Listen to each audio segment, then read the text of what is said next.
Born on the 30th of July 1969, Joanna Parrish was a French languages student at the University of Leeds.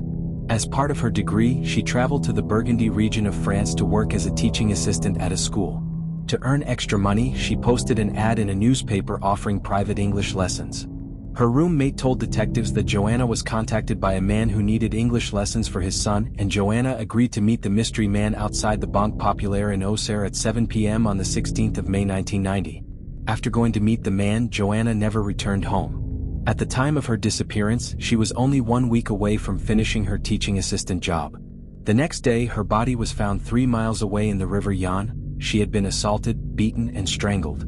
Due to similarities in his crimes, detectives soon found a suspect, serial killer Michael Fourniret, nicknamed the Beast of Ardennes, who had killed 7 women between 1987 and 2000. Similarities included puncture wounds on Joanna's body that had also been found on some of his known victims. Michael's wife, Monique Olivier, came forward to investigators to say she had seen her husband kill a woman and put her in a river. An investigation into his involvement was finished in 2010, where it was decided that there was not enough evidence to convict Michael Fourniret for the murder of Joanna Parrish. In 2018, a lawyer representing the Joanna's family told media that Michael confessed numerous times to a judge that he had committed the murder of Joanna, but he had died before he could be prosecuted. In May of 2023, his wife, Monique Olivier, was charged in connection with the involvement of Joanna Parrish and 2 other victims of Michael's. She was found guilty of various charges of rape, kidnap, and murder, and she was sentenced to life in prison.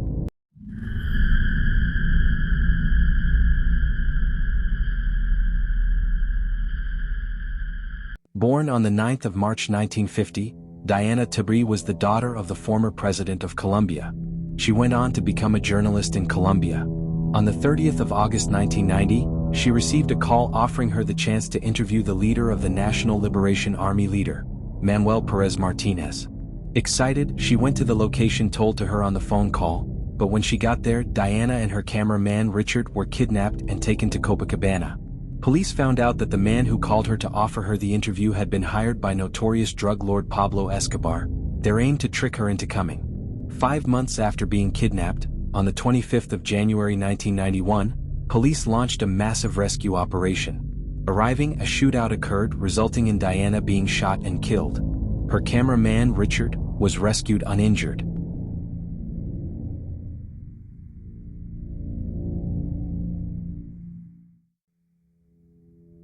Carrie Lawson was a successful lawyer, the daughter of a millionaire. She had gone on to graduate from the University of Alabama's law school before marrying Earl Lawson. By the 11th of September 1991, she and Earl had been married for 18 months and lived together in Jasper, Alabama.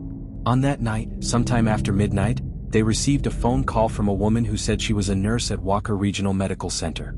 The call told them they needed to get to the hospital quickly as Earl's dad was seriously ill. As soon as they heard that, Carrie and Earl rushed out of their house and into their car, when a gunman appeared from nowhere. The gunman forced them both out of the car and forced Earl to lay on the ground and forced Carrie to tie her husband up with duct tape. Earl lay there helplessly, and the gunman then forced Carrie into his car and drove away with her. Earl quickly managed to untie himself, then he had to kick his front door down to get into his house and managed to call 911. In an interview 20 years later, Earl said back in 1991, "Nobody got kidnapped. I'd never heard of a carjacking. There weren't a lot of murders in Jasper." FBI and detectives and all her family waited at their family home, desperate for answers. That same day, a man called Earl and demanded a $300,000 ransom. The next day, on the 12th, her family asked the kidnapper for proof Carrie was alive, and they were allowed to speak to her briefly on the phone. Earl would be given locations to drop off the money, but every time he went to a location, the kidnapper would call a payphone next to him and demand he go to a new location 20 miles away. Eventually, he was given a new location to hand the money over, at a service station. When Earl got to the service station, the payphone rang, he answered, and the kidnapper told him, "I'm watching you right now, I've got a rifle pointed at your head. Do you see the house across the street?" Earl then left the money where instructed to, and he drove away. The FBI had left a tracker inside the bag of money, but when they began tracking it, they were accidentally following Earl's car instead of the bag of money. Back home, her family waited for Carrie to be released now the kidnapper had got his money, but they heard nothing.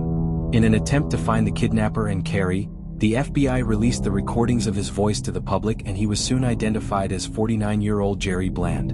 The FBI began looking into people Jerry knew who could have helped him and they found his wife's cousin, Karen McPherson, a truck driver who he was close to. They searched Karen's home where they found thousands of dollars. Karen admitted to them that Jerry Bland had been the kidnapper and she had originally posed as the fake nurse who called them that night. Karen told the FBI how she had made the fake call to the Lawsons that night and drove Jerry Bland to the Lawsons' house that night. She told them the last she saw Carrie was 2 days after her abduction. They then searched Jerry Bland's home and found the ransom money, identifying the money based on matching serial numbers. They decided not to arrest him and instead chose to stake out his house. One morning as they watched his house, they saw his wife and 2 daughters abruptly leave Jerry's house at 4:30 a.m. They then heard one loud gunshot. Jerry had killed himself. He left behind a suicide note telling them where he had hidden the random money.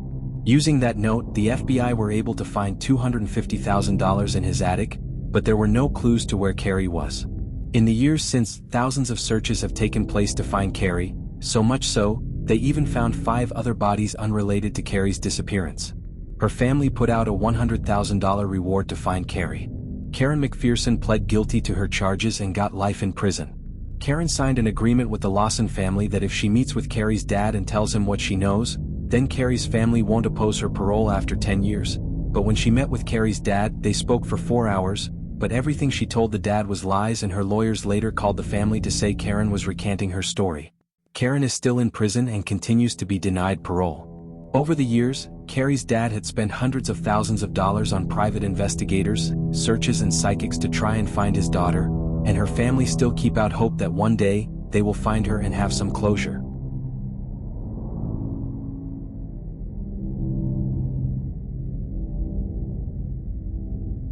Born in 1965, Willie Pye had a turbulent childhood, one where he and his 9 siblings were usually left to fend for themselves.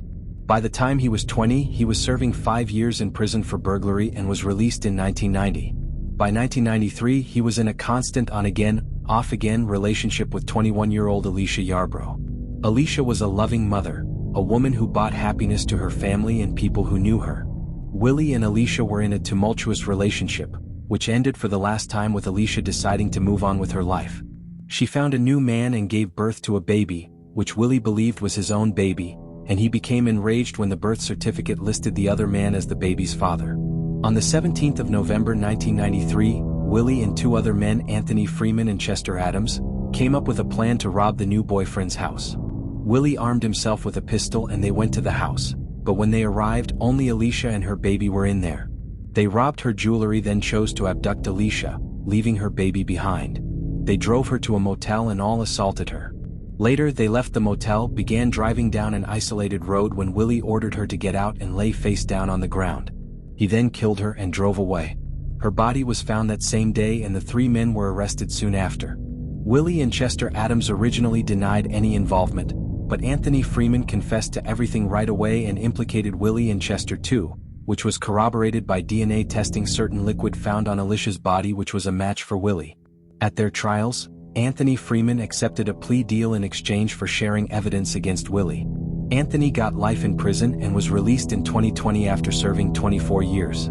Chester Adams pled guilty to kidnap, rape, burglary, murder and robbery, and in 1997, he was sentenced to serve 5 consecutive life sentences and is still in prison today. Willie James Pye was found guilty and sentenced to death. He was executed by lethal injection on the 20th of March 2024.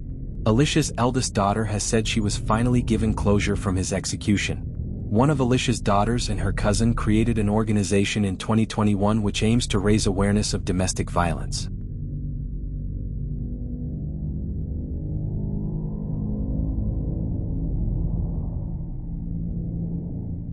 A drug trafficking ring was being operated in the 1990s in Arkansas by Orlando Hall and his brother Demetrius Hall, Bruce Webster, Marvin Holloway and Stephen Beckley. Orlando Hall had been released from prison in 1993 after being sentenced to 17 years in prison for conspiracy to deliver cocaine. On the 21st of September 1994, Orlando Hall flew to Texas. Arriving there, he met up with his brother Demetrius and their friend Stephen. They were making this trip to meet up with 2 local drug dealers, Neil Rene and Stanfield Vitalis, who were both brothers. They met up with brothers Neil and Stanfield, and gave them $4,700 to purchase drugs from them. Neil and Stanfield took the money and told them they would return later that day with the drugs. At the agreed time, Marvin Holloway and Demetrius Hall returned to collect the drugs as agreed, but the two brothers never showed up. They quickly told Orlando what had happened, and he became angry and called Neil and Stanfield, who then explained they had been robbed of the $4,700 and their car also stolen. Orlando believed they were lying, so had someone he knew trace their address. Orlando, Marvin and Demetrius got into Orlando's sister's car and sat outside the apartment and watched as Neil and Stanfield entered and exited numerous times with their car that they had initially claimed was stolen. Angered they had stolen his money, 2 days later, Orlando instructed hitman Bruce Webster to fly over to Texas. When Bruce got to Texas, Orlando, Bruce, Demetrius and Stephen armed themselves with guns, baseball bats, duct tape and petrol, planning to use all of this on Neil and Stanfield. That night, Lisa Renee, the sister of Neil and Stanfield, was home alone studying for her upcoming test, when Bruce Webster and Demetrius started banging on her door. She didn't know who they were, so she called her sister, Pearl, who told her to call the police. When Lisa started talking to a 911 dispatcher, she began screaming that the two men were kicking her door down. Demetrius then walked to the back of the house and smashed the glass door with the baseball bat. The 911 operator then heard one of the men say, "Who are you on the phone to?" before the line went dead. They then dragged her to their car and drove away.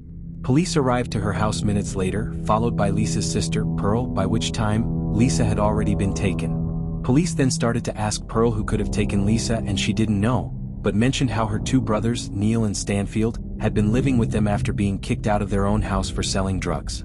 Police asked Pearl to call her two brothers and ask if they knew who could have taken Lisa, but they said no. All police knew from neighbors' testimony was that Lisa had been abducted in a Cadillac. The next morning, police became suspicious that Neil and Stanfield knew more than they were saying when they called detectives to say they had found the Cadillac parked at a house. Detectives then raced to the house and spoke to the owner of the vehicle, a woman, who let them look inside her house in Irving, Texas.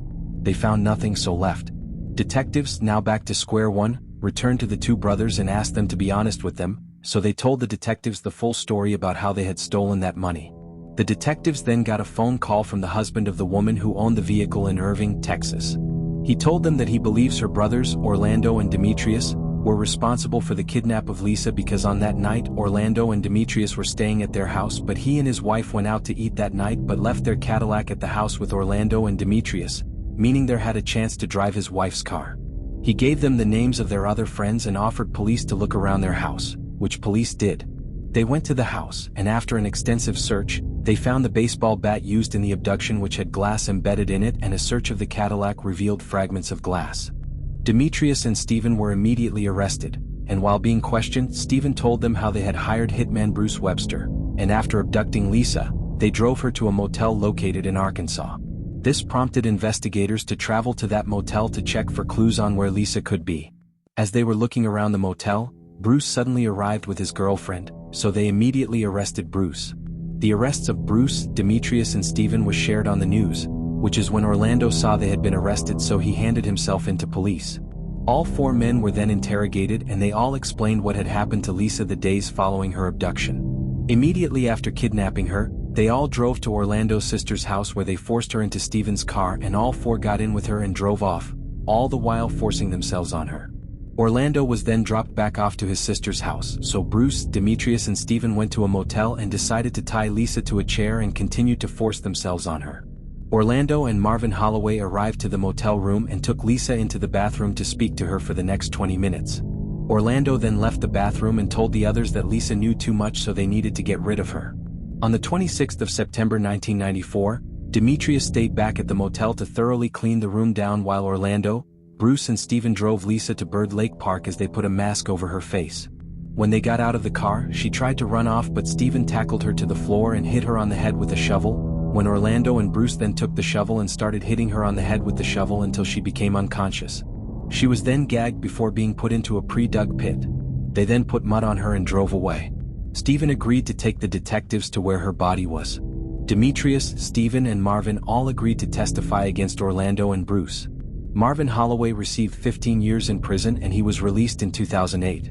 Stephen Beckley was sentenced to 30 years in prison and was released in 2020, and Demetrius Hall got 25 years in prison and was released in 2016. Bruce Webster was originally given the death sentence, but his death sentence was eventually overturned and he was resentenced to life in prison. Orlando Hall received the death sentence, and in November 2020, he was executed by lethal injection.